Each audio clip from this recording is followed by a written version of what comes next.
There was an essay written in 1867 that was published in Harper's Magazine. It was called Not Yours to Give. It's the story of Davy Crockett as a congressman in the late 1820s. Like most stories of that vintage, some will argue that the story is an accurate rendition, while others may say it is apocryphal. The moral of the story, however, is incontestable. Davy Crockett only served 2 terms in Congress, but on one day in Congress, he was confronted with a bill to give money to the widow of a military officer.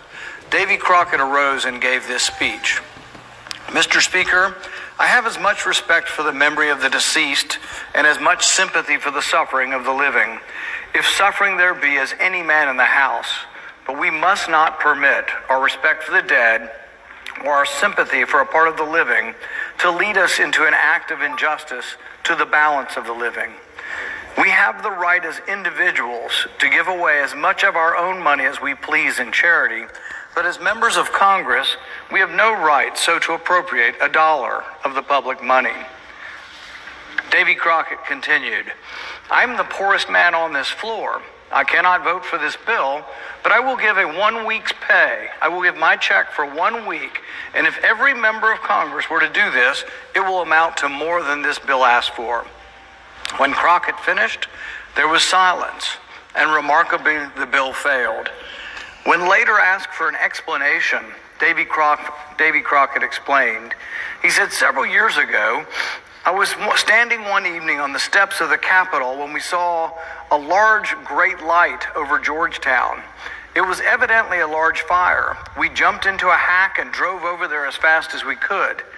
In spite of all that could be done, many houses were burned and many families were made homeless.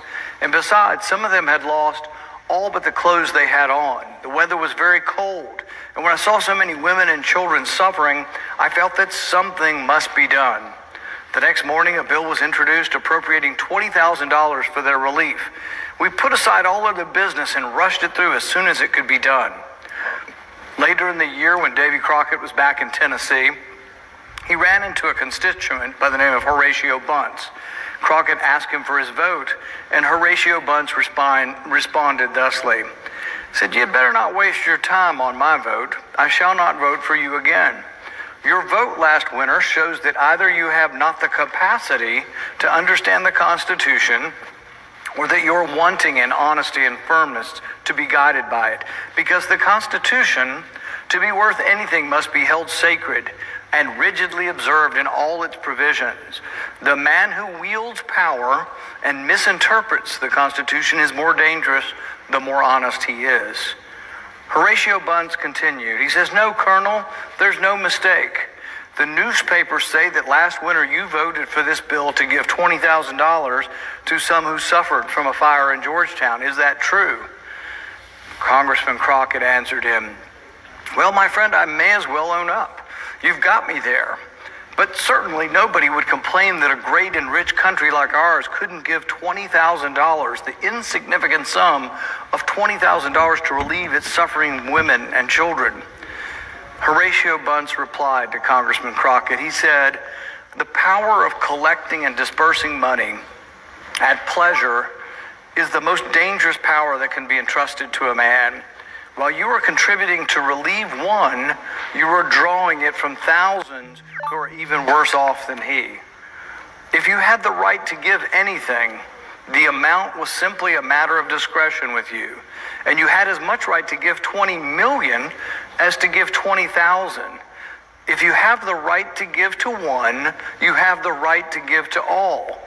And as the Constitution neither defines charity nor stipulates the amount, you are at liberty to give to any and everything which you may believe or profess to believe is a charity, and to any amount you may think proper."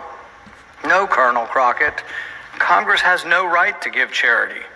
Individual members may give as much of their own money as they please, but they have no right to touch a dollar of the public money for that purpose. If twice as many houses had burned in this county in Tennessee as had in Georgetown, neither you nor any other members of Congress would have thought of appropriating a dollar for our relief. Bunce informed Crockett, that if each congressman had shown their sympathy for the fire victims by giving 1 week's pay, it would have nearly covered the cost. But it was easier simply to give other people's money.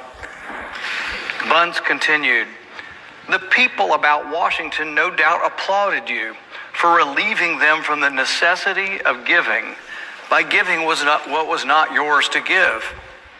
The people have delegated Congress by the Constitution the power to certain things. To do these, it is authorized to collect and pay monies, and for nothing else. Everything beyond this is usurpation and a violation of the Constitution.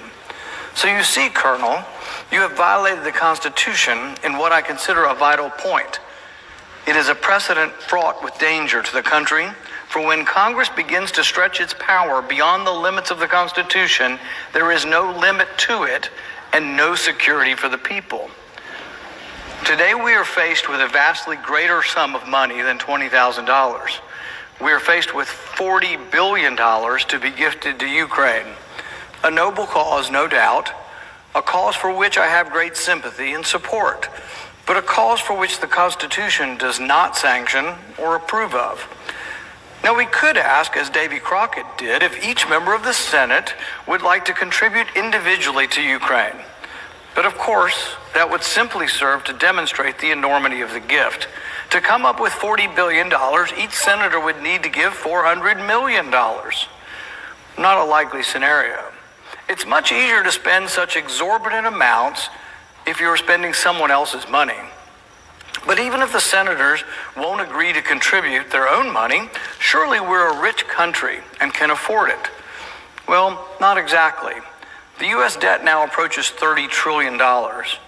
In the past 2 years alone, we have added nearly $6 trillion in new debt.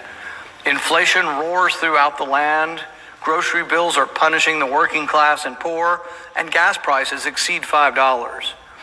Even before the pandemic bailouts, our country was running $1 trillion annual deficit just to pay for its routine commitments. Putting aside the constitutionality of the $40 billion to Ukraine, isn't there a more fiscally responsible way this could be done? What about taking the $40 billion from elsewhere in the budget? The U.S. spends more on our military than the next 8 countries combined. Couldn't Congress simply shift over the $40 billion and not add to the debt? In the defense of Ukraine, if the defense of Ukraine is really in our national security interest, shouldn't the gift come from our military budget? What about cutting wasteful spending? My office cataloged over $50 billion in waste. I don't know about you, but couldn't we cut programs like the $1 million study to see if taking selfies of yourself while smiling and then looking at these selfies later on, if that makes you feel good?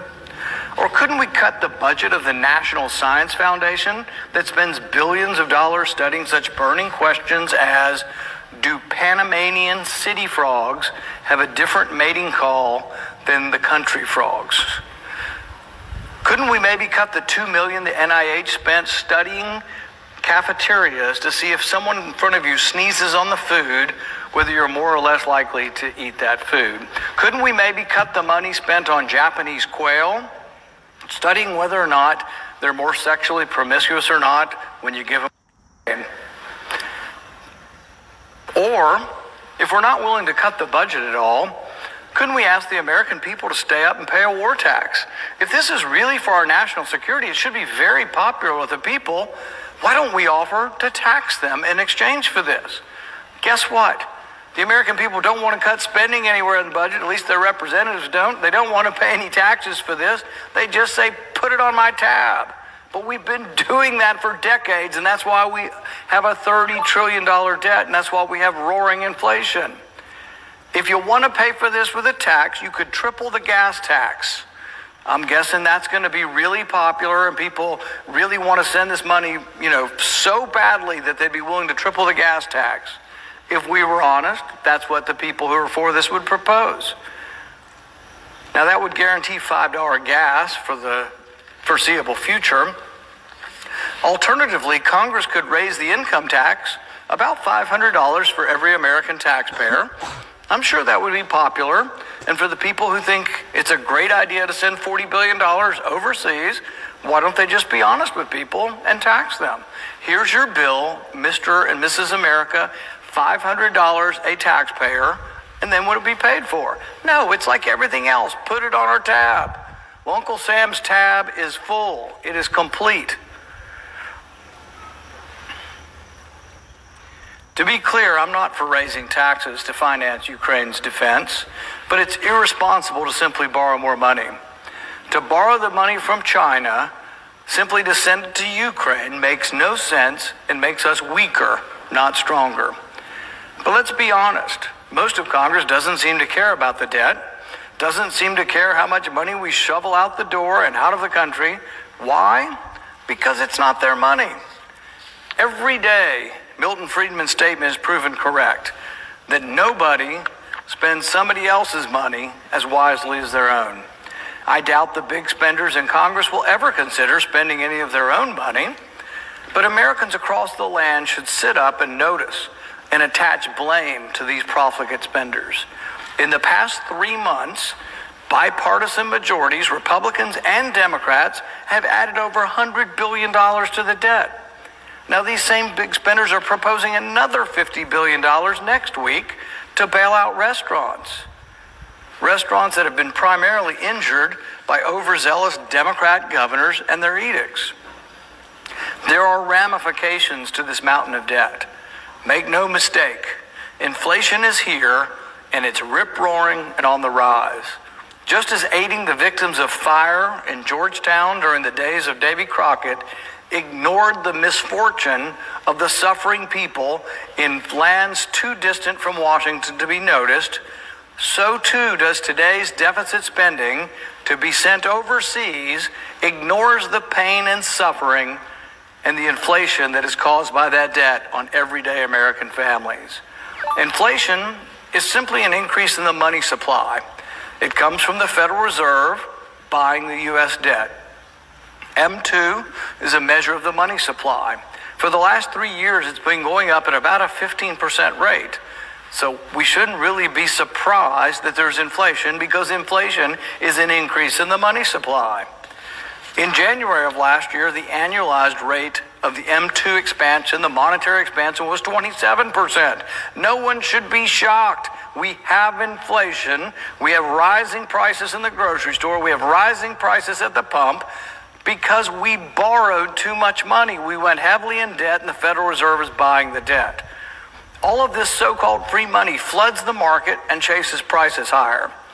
Adding to our debt will only make the problem worse. So yes, our national security is threatened, not by Russia's war on Ukraine, but by Congress's war on the American taxpayer. The vast majority of Americans sympathize with Ukraine and want them to repel the Russian invaders. But if Congress were honest, they'd take the money from elsewhere in the budget, or ask Americans to pay higher taxes, or heaven forbid, loan the money to Ukraine instead of giving it to Ukraine. But Congress will do what Congress does best, spend other people's money. I, for one, will not. I will vote no. Somehow, somewhere, a voice of fiscal sanity must remain vigilant, must remain stalwart and steady in a sea of fiscal madness.